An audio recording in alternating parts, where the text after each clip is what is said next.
One element of the treaty that ended the Spanish-American War in 1898 was a $20 million payment from the United States to Spain in exchange for the Philippines.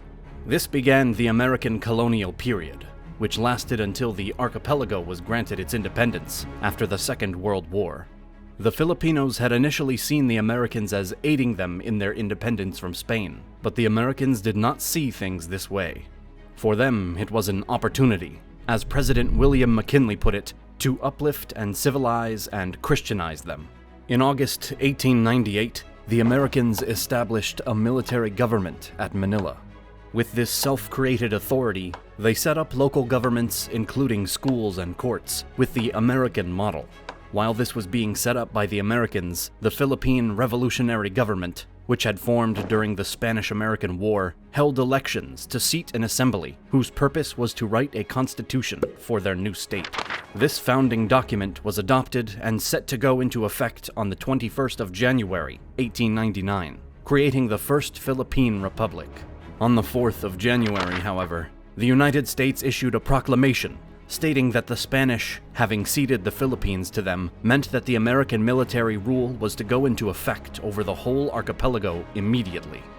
This undermined the new government, and its president, Emilio Aguinaldo, issued a response that reaffirmed the independence of the Philippines and asserted their right to defend themselves.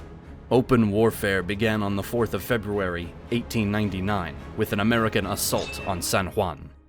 Aguinaldo's government issued a declaration of war against the United States on the 2nd of June, 1899. The Filipinos were not equipped for traditional warfare against a modern state. Most of them did not even have guns, but were working with bows, arrows, and spears. After a few months of this, they shifted to guerrilla tactics, with the idea of inflicting constant losses rather than trying to overtake them entirely. This prompted an American shift to methods for fighting an internal rebellion, which included the use of camps to collect civilians with the idea of segregating them, ostensibly to protect them from the guerrillas. They also had camps for prisoners of war, which were not well supplied.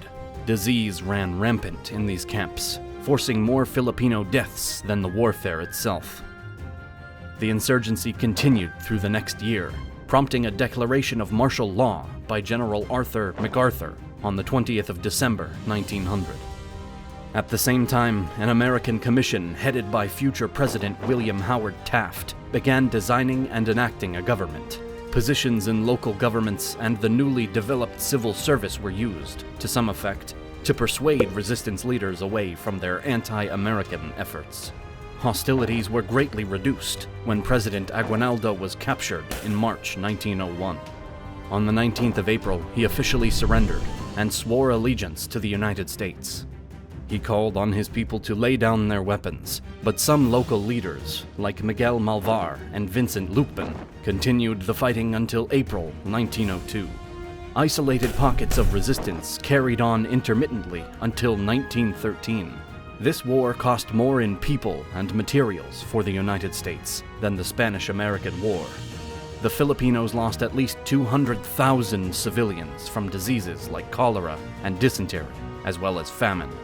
The U.S. had implemented a scorched earth policy in the places they hoped to root out the guerrilla troops, and were not shy about using extreme methods to get information from prisoners. The Philippine fighters also used brutal tactics against the Americans they captured. After the war, the Philippines were put under a type of territorial government administered by and answerable to the United States, called the Insular Government. This administration's purpose was to shepherd the Philippines into independence. Elections were held for an assembly in 1907, which served as a lower house of a bicameral legislature, with the U.S.-appointed Philippine Commission serving as the upper house. The assembly passed resolutions annually calling for Philippine independence. In 1916, the Philippine Autonomy Act, also known as the Jones Law, was put into effect. It replaced the Philippine Commission in their legislature with an elected Senate and stated unequivocally that the American policy was for Philippine independence, though without a time frame for when it would happen. Any activities around independence were put on hold during World War I. After the war, however, a Philippine delegation came to the U.S. to present their case directly in Washington.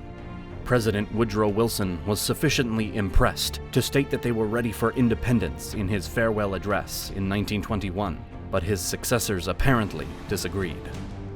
President Warren Harding sent a delegation to investigate, and it returned that they were not ready for independence, though that was widely disputed. It was not until January 1933 that the United States government allowed for a timeline for Philippine independence. This was established by the Philippine Independence Act of 1934, which gave guidelines for the writing of a constitution and establishing a commonwealth. Under this act, the Philippines would become independent on the 4th of July, following the 10th anniversary of the establishment of the Commonwealth. The new Philippine Constitution went into effect on the 15th of November, 1935, meaning the country was to be released from U.S. oversight on the 4th of July, 1946. The new government set to work with ambitious plans, many of which were left unfulfilled due to the Great Depression and the uncertainty surrounding the local political and military circumstances due to Japan's recent alliance with Germany and its ongoing invasion from China. The concerns about Japan were well-founded, as the Empire's attack on the U.S. naval base at Pearl Harbor on the 7th of December 1941 was accompanied by an attack on the Philippines. This brought the Philippines into the war, with their army being integrated into the U.S. Army forces far east. The American military in the archipelago was under the control of the General Douglas MacArthur, the son of Arthur MacArthur, who had been the military governor of the Philippines after the Spanish-American War. In order to prevent its destruction, the city of Manila was declared open, and it was taken by the Japanese on the 2nd of January, 1942. Smuggled out with General MacArthur and his staff and family, the Philippine President and Vice President Manuel L. Quezon and Sergio Osmeña set up a government in exile in Washington, D.C.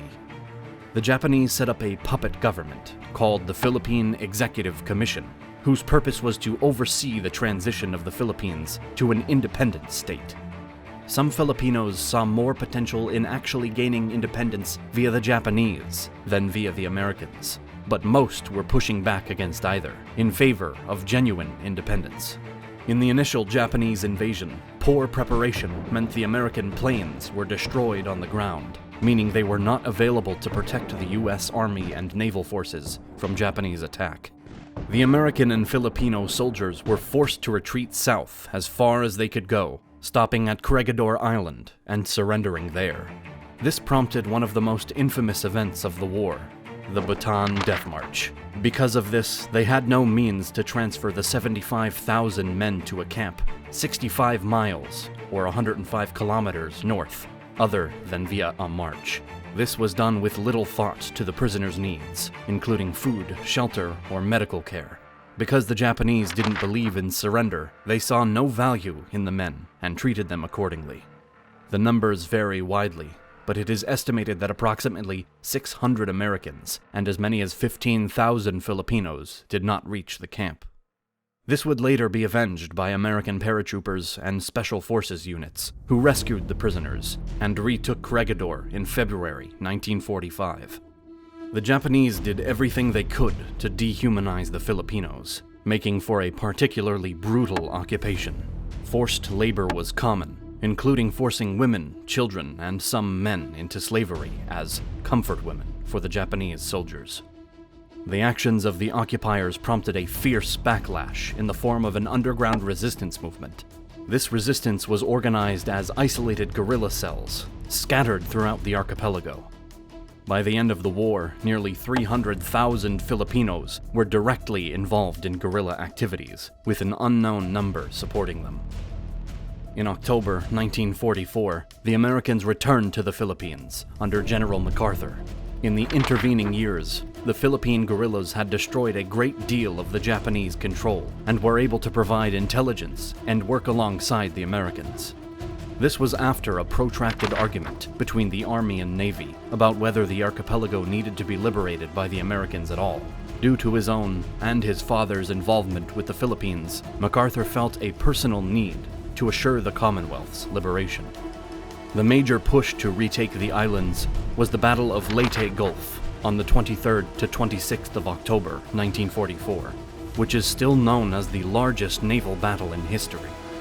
The main Allied fleet, consisting of the heavy American aircraft carriers, fast battleships, and most modern escorts, was commanded by Admiral William Halsey. They were on the eastern side of the Philippine Islands, where they saw Japanese carriers coming from Japan with the apparent intent of attacking the invasion fleet. As soon as they were seen, they turned back, with the Americans racing behind them, away from the Philippines. At the same time, a fleet of Japanese battleships and heavy cruisers, under the leadership of Admiral Kurita Takeo, came from the Dutch East Indies toward the American invasion fleet on the western side of the islands. This was the primary Japanese strike group, not the fleet after which Halsey chased. They ran into a line of American submarines, which attacked, damaging and sinking some of the ships. They called for help, prompting American planes to be launched from nearby aircraft carriers. The Japanese super battleship Musashi was sunk, after which the Japanese turned around. The Americans thought they were retreating, but they turned back around as soon as the American attacks stopped. They attacked the American destroyers and aircraft carriers, who fought back so fiercely, some sacrificing themselves, that Kurita thought the entire American fleet was in front of him. He turned around again, not realizing he was in a better position. On the same night, a third Japanese group encountered the older American ships at the Surigao Strait, which had been placed to provide bombardment to support the invasion. Using their radar, they were able to destroy most of the Japanese ships before they were aware Americans were in the strait. Because some of these were ships from Pearl Harbor, which had been restored, this is thought of as avenging that attack. This was the last battleship versus battleship engagement in history. The Americans took Manila back beginning on the 3rd of February, 1945, conducting an exhausting street-by-street battle that lasted until the 3rd of March. Some of the heaviest fighting actually happened in the baseball stadium, where the Japanese used the dugouts like bunkers. The civilian population of Manila got caught in the middle of the battle and was prevented from leaving by the Japanese, meaning tens of thousands were killed. Fighting continued in the islands until the Japanese surrender on the 2nd of September, 1945. Just a few months later, on the 15th of November, 1945, the Philippine Commonwealth celebrated its 10th anniversary. Preparations began for official independence, which was granted with much ceremony on the 4th of July, 1946.